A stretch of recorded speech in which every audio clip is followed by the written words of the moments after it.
जय गुरु जी, शुक्राना गुरु जी, सारी संगत जी को जय गुरु जी। ओम नमः शिवाय। शिव जी सदा सहाय। ओम नमः शिवाय। गुरु जी सदा सहाय।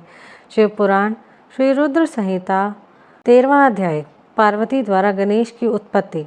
सूत जी कहते हैं, कुमार कार्तिकेय के उत्तम चरित्र को सुनकर नारद जी बहुत प्रसन्न हुए और प्रसन्नता पूर्वक ब्रह्मा जी से बोले, हे विधाता, आप ज्ञान के अथाह सागर हैं तथा करुणा निधान भगवान शिव के विषय में सब कुछ जानते हैं। आपने शिवपुत्र स्वामी कार्तिकेय के अमृतमय चरित्र को सुनाकर मुझ पर बड़ी कृपा की है।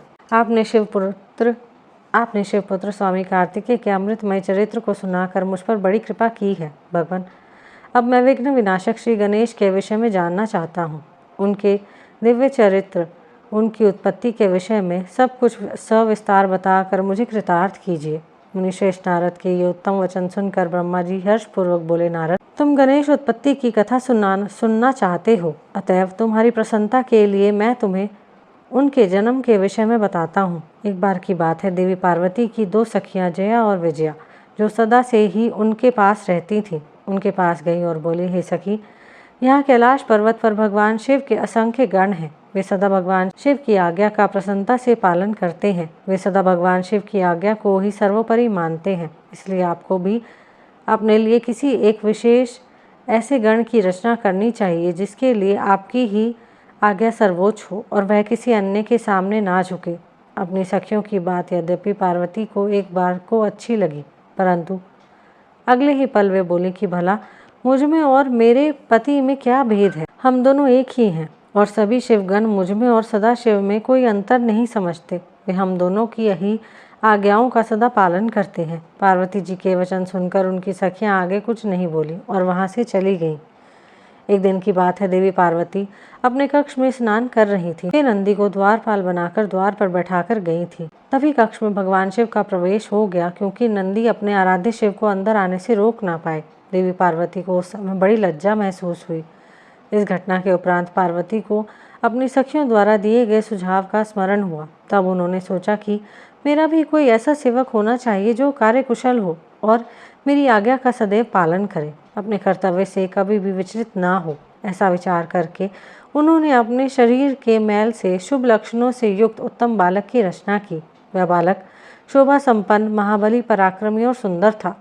पार्वती जी ने उसे सुंदर वस्त्र और आभूषणों से विभूषित करके उसे अनेक आशीर्वाद दिए। पार्वती ने कहा कि तुम मेरे पुत्र हो, तुम्हारा नाम गणेश है।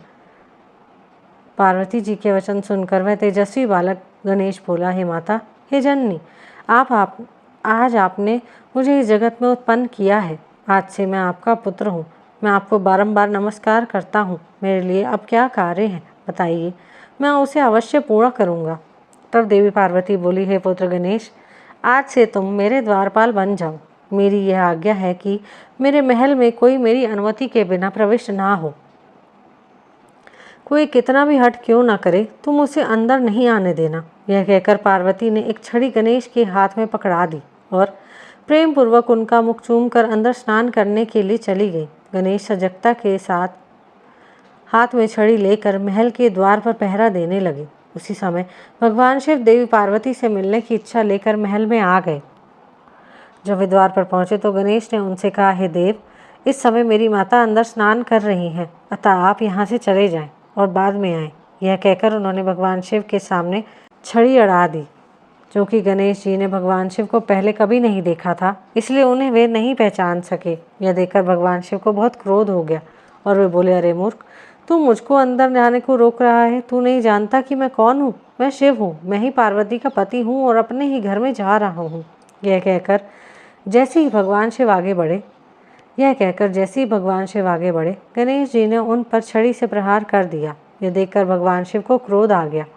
उन्होंने अपने गणों को गणेश को वहां से हटाने की आज्ञा दी और स्वयं बाहर खड़े हो गए। यहीं पर शिव पुराण श्री रुद्र संहिता खंड 4 13वां अध्याय समाप्त होता है। जय गुरु जी।